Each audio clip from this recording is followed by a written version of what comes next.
Welcome, folks. This is Tom O'Brien of TFNN. We go 5 days a week. We go 10 hours a day. We go 24 hours a day on the internet at TFNN.com. Always remember, folks, whatever you think about, you bring about. Whatever you focus on grows. So whoever's having a great day, safe day. It's a TGIF, folks. Let's make it a great one. Got our man, Mr. Dave White, with us. We haven't seen each other for a good month. Yeah. With the holidays, right? We're going to be grooving out here and growling and prowling with the tech insider, folks, and we're going to get that moving in just a few minutes. Always have a plan and believe in it. Nothing good happens by accident. Chuck Knox. Market-wise, let's take a look at it out here. We ended Dow Industrials up 369, NASDAQ up 104, S&P's up 37, gold contract up $25.10 at 1,086. Silver up 46 cents at $14.54. Bottom line, folks, gold rejected lower price yesterday, had lighter volume, they had trashed the contract.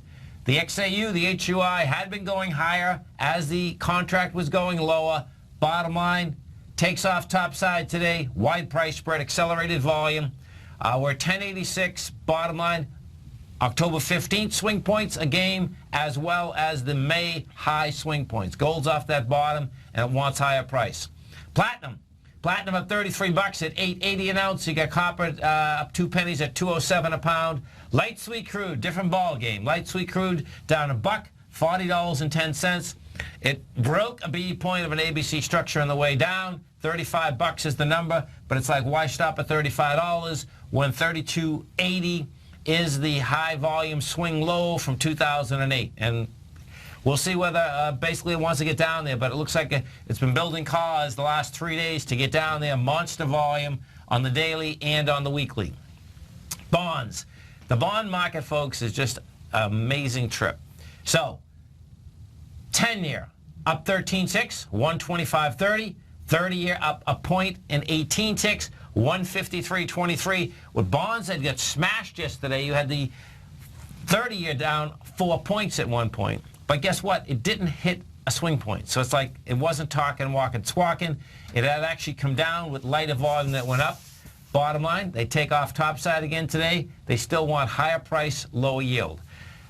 King dollar up 711 ticks, 98.34. King dollar had come down with over 100,000 contracts yesterday. Couldn't hold price today.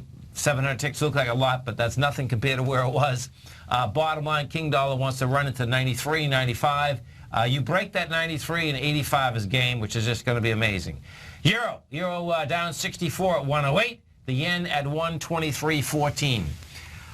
Our phone number is 877-927-6648. Give us a call, folks. Want to know what's going on in your world. In the world of the S&Ps, let's take a look at them. What do you have? Market took back all the losses plus. What does that set up? Well, guess what? It actually sets up, we had a high out here this week in the SPY of 211, a low of 204. We've done 667 million shares. You're going into the downdraft from the 21st of 865, and you get a hanging man. So in the context of where we are, that's still a bearish occurrence, which is just a mind blow-up because of the volatility that we have, no doubt. SPYs, I mean the 3Qs, NDX 100, same setup. Now this is what the difference is. The NDX 100 did have volume. Well, when I say had volume, we did 158 million, and the last swing high that was out here is light volume, is 126. Now, it didn't get over it. Same, to me, that's the same type of setup, but it can absolutely go up to that high. It hasn't hit that high yet. That high that we're talking is 115.47. You know, it got there this week. It got to the 75 and couldn't handle it. But when you do have volume that's higher, going into the last swing point, even though that's not the highest one, it's like you're going to go up there again. So I expect what you're going to see is that you're going to see that run once again. Gold. What do we have with the gold contract? Bottom line, wide price spread, accelerated gold volume. We did 198,000 contracts. Now, this sets up a run up to this 1192 area in gold, you know, and we'll see whether it can make it up to the 1206. The equities, okay, so here, that's the contract. And you got to remember something. The contract, the gold and silver contract, both got toasted as as, and this is where the divergence was in the marketplace, as the XAU and the HUI would not go to lower lows. In fact, they were going higher. What that sets up is this. The XAU is at 49.95. October 15th is 58. But because of the way that the XAU had come off the bottom in August, the XAU and the HUI a game up to 68 bucks. Their game up to the June highs. So there's going to be some heavy action coming in here, the rest of the year. Can you pop up the crude? Absolutely. CLF6. So the only reason I really want to look at it is more of a fundamental reason than anything else. Just watching the delegates from the OPEC come out. Right. And see what they had to say. And you had the Iranians basically wanting to start a war at the meeting. They just left saying, no one's going to tell us what we're going to pump. You had other people all starting to go different ways. We've had different times when OPEC has actually been effective and when it hasn't been. Right. I'm wondering if this isn't enough to actually break it apart for all time, or what it would take for it to actually, the cartel to break. I think they'll probably stay together as a cartel, but I don't believe that they have any power right now. Yeah. So they'll come back again one day, but not for a while.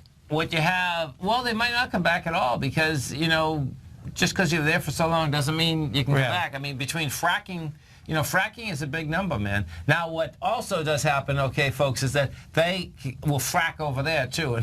So it's not that they're going to have oil, but if the rest of the world has as much oil, which is the case, then that's a different ballgame, what they did do fundamentally out here today, which is a riot, is that, Andy's always been talking about they've always been cheating, and that's normal. And so what they did today is that they didn't say they were cheating, but they did bring up that they're, that they haven't been pumping 30 billion gallons, barrels a day. They've been pumping 31 and a half. Yeah. Everybody, the elephant in the room is actually, there's an elephant here. Yeah. We've been lying to everybody. Right. And of course, eventually, you have to tell yourself the truth, or you get in big trouble. And they're at that point now where everybody needs to start pumping even more oil. Yeah. So the way I figure that is that means, to me, folks, is that as soon as they said 31 and a half, well, guess what? They're going to be pumping 34. Or even more. Or more. Whatever it takes, right? It's socially they need huge amounts of money because that's just the way it is. Because the differential between having money over there and zero money, is like what the prince, crown prince. They have like what? I'm exaggerating, but like 8,000 relatives, and they're all princes, and they all get paid a fortune. Yeah. Nothing like it. That's called the Lucky DNA Club, folks. We have that in the United States, too, no doubt. You stay right there, folks.